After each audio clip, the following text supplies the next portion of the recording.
Как устроена церковь? Что находится в алтаре? Кто такой мытарь и почему не любили фарисеев? Об этом и не только вы узнаете в программе «Дорога к храму».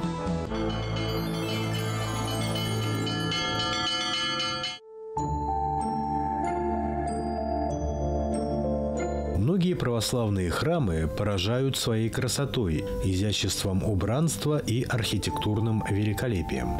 Но несмотря на то, что все православные храмы различаются по своим размерам, отличительным особенностям архитектуры, а также видам материалов, которые были использованы для их постройки, все они имеют одинаковое внутреннее устройство. Поэтому, где бы ни был расположен православный храм, он состоит из одних и тех же функциональных частей. Каждая из частей внутреннего устройства храма имеет свое особое, четко продуманное практическое значение. Также все части имеют собственные названия, берущие свои истоки из глубины веков. К тому же, наряду с функциональным предназначением, каждая часть во внутреннем устройстве храма несет важное символическое значение, которое должно быть понятно каждому верующему. Сейчас мы находимся в части храма, которая называется притвор. В древности именно вот эта часть храма предполагалась для нахождения тех, кто готовится к таинству крещения, так называемые оглашенные. То есть те, кто прослушивают основы христианской веры для того, чтобы можно было креститься. В древности крестили не сразу, а только после того, как человек проходил вот этот часто довольно длительный курс оглашения. И здесь также находились те, кто по каким-то причинам был отлучен от участия в таинстве Евхаристии, то есть кающиеся. И до сих пор, каждый раз за богослужением во время литургии мы слышим от диакона такие слова: «Оглашенные изыдите, и лица вернее, паки и паки, миром Господу помолимся». То есть диакон говорит о том, что пришло время, что когда оглашенным нужно покинуть центральную часть храма для того, чтобы дальше можно было совершать божественную литургию. Наряду с теми, кто готовился принять крещение, здесь находились и кающиеся грешники, те, кто были отлучены от причастия по тем или иным причинам. Надо сказать, что в древности правила были довольно строги.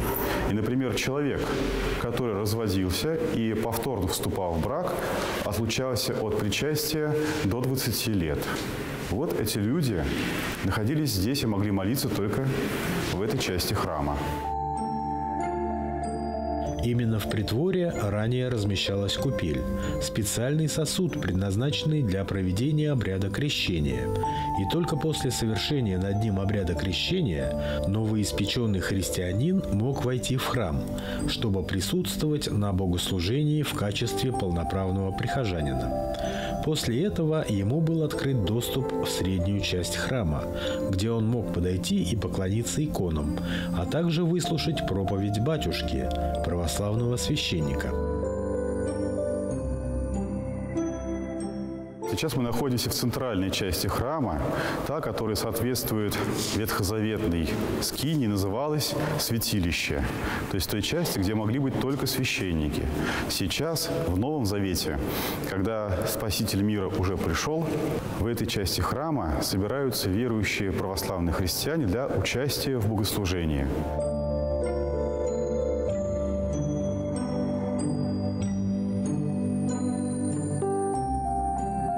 Говоря о символике, которую мы наблюдаем здесь, в этой части храма, она также достаточно богата.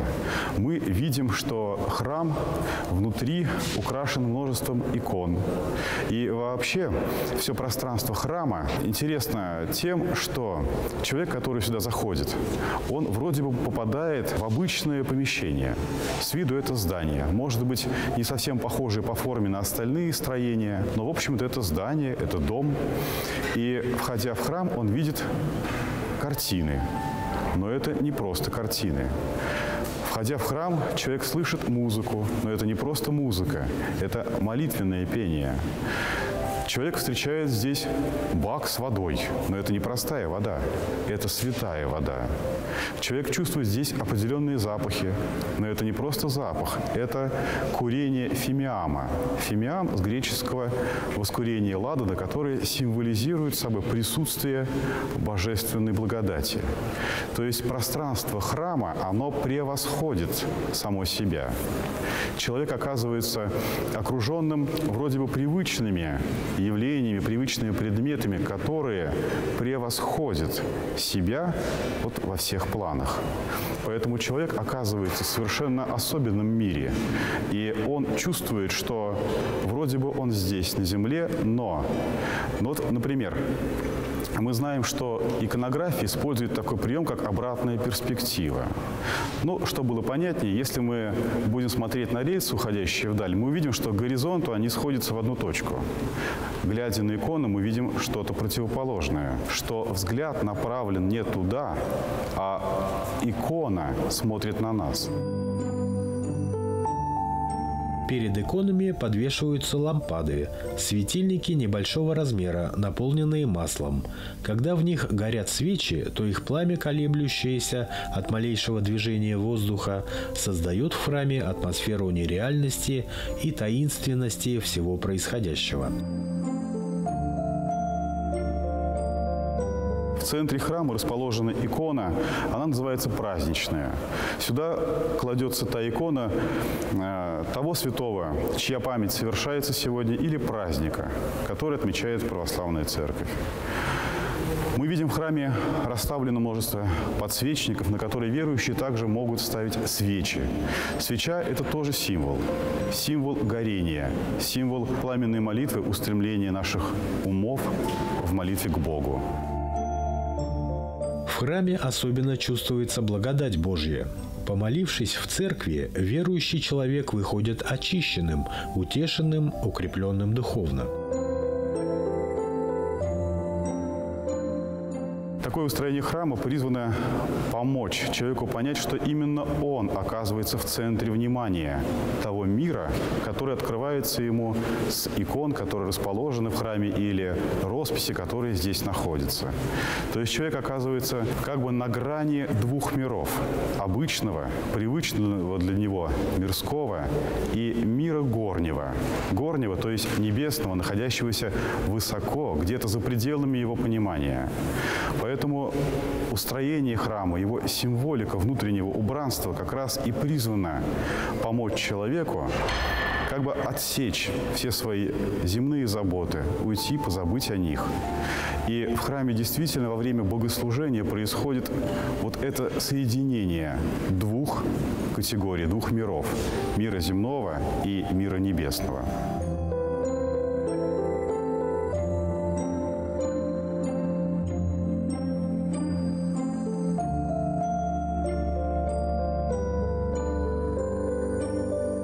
Центральная часть храма завершается особым устроенным иконостасом. То есть это такая перегородка. Буквально с греческого языка иконостас переводится как подставка для образов. И на ней расположены действительно образы, то есть иконы святых. Традиционно в центре иконостаса находятся царские врата. Называются они царскими, потому что сквозь них могут проходить только священники и только во время богослужения, в особые установленные моменты.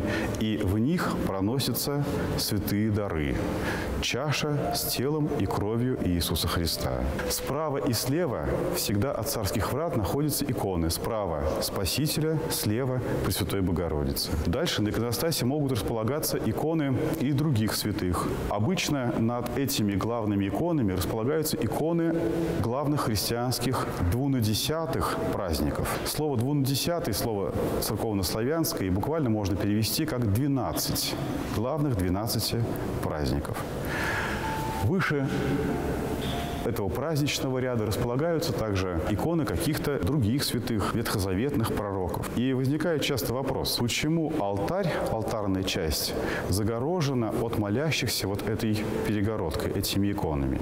Ведь действительно в древности не было этой перегородки, и алтарь был открыт для всех верующих. Мы можем обратиться к труду одного из православных богословов. У священника Павла Флоренского есть замечательный труд, который называется «Иконостас», в котором он говорит о том, что иконостас не отгораживает нас от самой главной части храма, а наоборот раскрывает суть того, что происходит там.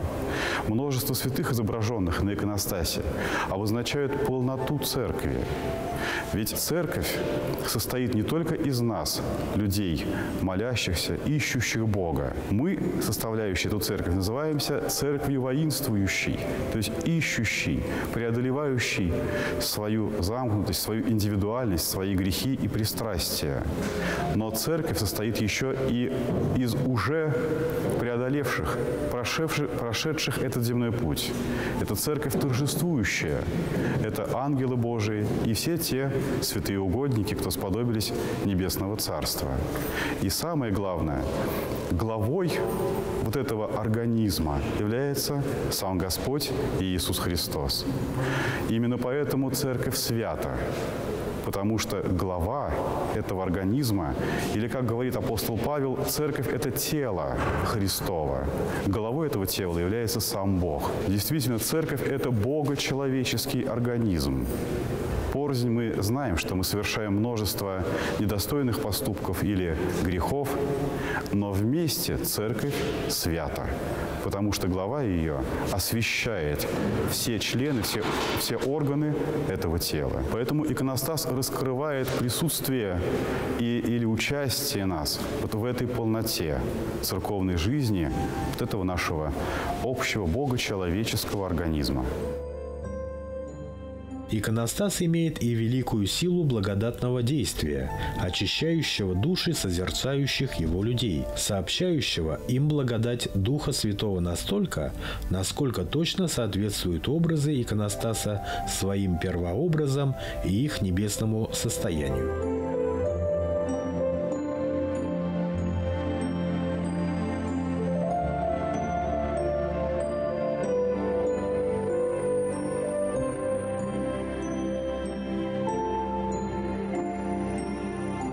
Сейчас мы находимся в самом главном, в самом святом месте православного храма. То, что, как мы говорили в Ветхом Завете, называлось «святое святых», куда старший священник или первосвященник мог входить однажды в год. Сейчас это место называется алтарь, и здесь священнослужители совершают свое служение ежедневно. В центре алтаря мы видим престол, на котором и совершается бескровная жертва, на котором лежит Евангелие, на котором всегда хранятся частички тела и крови Христовых, для того, чтобы в любой момент можно было причастить тела и крови Христовых тех, кто в этом остро нуждается. Например, тяжело болящих или умирающих христиан. То есть во время литургии, или по-гречески «евхаристия», это слово буквально переводится как «благодарение», мы совершаем то, что однажды совершил Господь Иисус Христос на Тайной вечере. По православному пониманию мы не повторяем то, что Господь совершил однажды, а мы таинственно соучаствуем в той единственной Евхаристии, которую совершил сам Господь. Мы таинственным образом соединяемся с Его учениками, апостолами и присутствуем на той Тайной вечере в Сионской горнице. У дальней алтарной стены находится так называемая запрестольная икона, которая находится на горнем месте. Место горнее, то есть возвышенное, находящееся как бы на горе. Конечно, в духовном, в символическом смысле этого слова. И здесь собираются священнослужители во главе с новозаветным первосвященником, архиереем, епископом или митрополитом для того, чтобы совершать богослужение.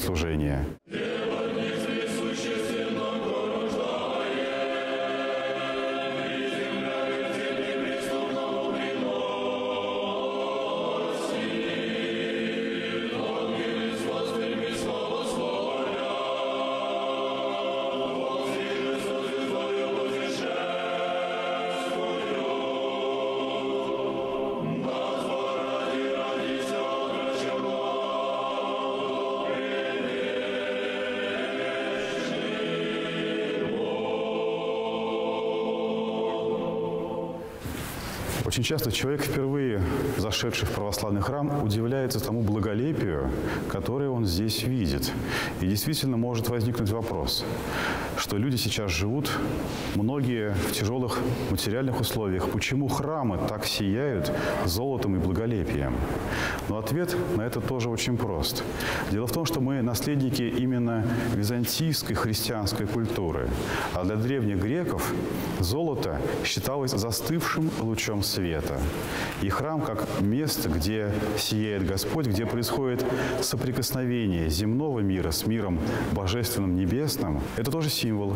Символ полноты благ, символ полноты бытия, богатства, символ полноты присутствия Божия. И главным ответом на этот вопрос будет то, что кому же нужно все это благолепие? Неужели Господь нуждается в таком богатом украшении Его храмов, Его дома? Апостол Павел в одном из посланий прямо говорит, что Бог не нуждается в служении рук человеческих и в нерукотворенных храмах живет.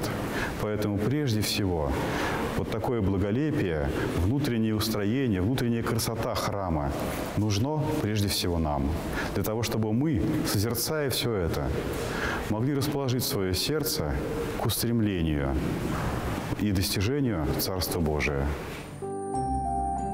Храм – это центр нашей духовной жизни. В нем совершается наше духовное рождение и преображение.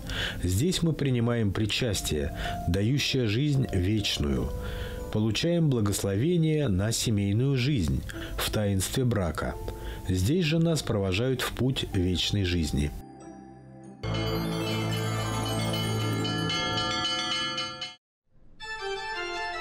– 9 февраля – неделя о мытаре и фарисеи. Эта неделя посвящена церковью воспоминанию о назидательной притче. За несколько недель до начала Великого Поста православная церковь готовит верующих к достойному вступлению в этот особый период жизни каждого христианина. И за 3 недели предлагается особое воспоминание евангельских событий, которые повествуют о правильном настрое, который должен быть у христианина перед вот этим особым периодом. И первая неделя, то есть первый воскресный день подготовительного периода, вспоминается о событии, когда в храм приходят 2 человека для того, чтобы помолиться Богу. Один из них – мытарь, а другой – фарисей. И Священное Писание повествует о том, как эти 2 человека приходят в храм и о чем их молитва.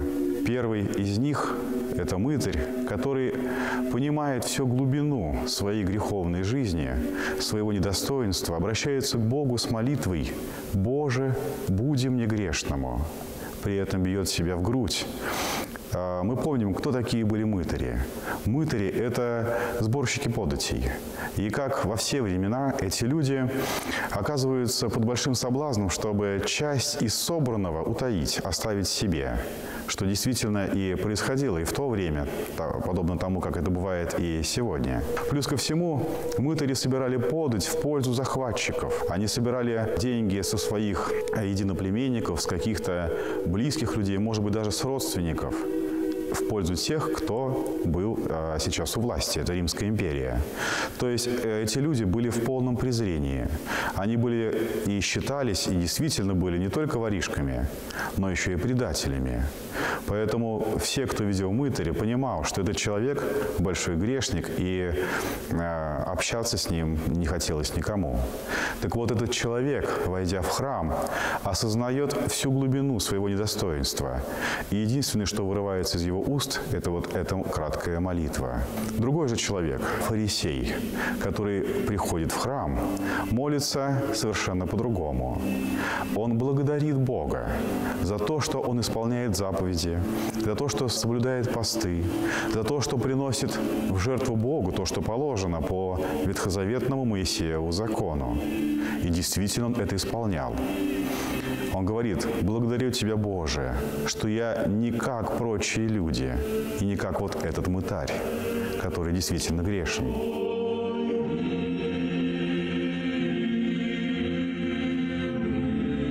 А заканчивается это повествование тем, что Господь говорит: «Так вот, мытарь вышел более оправдан, чем этот фарисей». В чем же дело? Почему Господь так строго судит этого фарисея, который всей своей жизнью, по крайней мере внешне, невозможно было придраться или обвинить его в неисполнении закона? Почему же этот фарисей ушел менее оправдан? Святые отцы поясняют нам, говоря о том, что самое страшное, что может породиться в душе человека, это самость, это гордыня по-другому. Фарисей осознавал, что он достоин и спрашивать у Бога, что он заслужил, он заработал милость Божию, и поэтому Бог теперь обязан ему оказывать свои милости. Точно так же, как и в нашей жизни. Когда мы, например, готовимся к причастию и прочитываем все положенные каноны, когда мы вроде бы достойно и полностью соблюдаем пост перед причастием, может возникнуть мысль, что вот в этот раз я полностью достоин и имею право приступить к чаше с причастием. Как раз именно в этом случае мы и оказываемся наиболее недостойными и не готовыми приобщиться этой великой святыне. Поэтому память об этом событии, день о мытаре и фарисее, должен подготовить и помочь нам осознать, с каким сердцем мы подходим к Богу. Претендуем ли мы на что-то?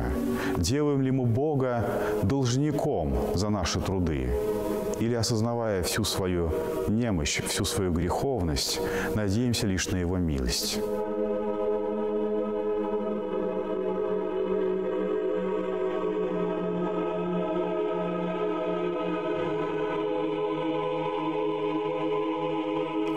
Святителя Феофана Затворника есть такая мысль, что цель человеческой жизни – достигнуть смирения. Именно в этом суть. Именно это тот путь, который и делает нас чадами Божиими. Фарисей же противопоставляет свою праведность не только человеку, но и Богу, говоря, что он выполнил все предписанное, а поэтому рассчитывает на Его милость. Эта подготовительная неделя призывает нас вновь задуматься о себе. Кто мы перед Богом, кто мы перед другими людьми, кто мы в конце концов сами перед собой, как мы живем и о чем думаем.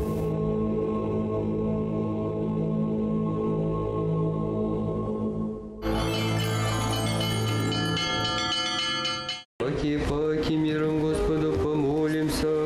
Господи, помилуй. Заступи, спаси, помилуй, сохрани нас, Боже, Твоею благодать. 25 февраля – празднование чудотворной Иверской иконы Божией Матери. Иверская икона изображает Деву Марию с младенцем. Оригинал образа находится в Иверском монастыре на горе Афон в Греции. Согласно преданию, икону написал евангелист Лука, сподвижник апостола Павла. Иверская икона Божьей Матери имеет еще другое название – Портаит Исса, что в переводе с греческого языка означает «вратарница». Такое название было дано этому чудотворному образу Богородицы из-за того, что икона располагалась над главными вратами Иверского монастыря на Святой горе Афон.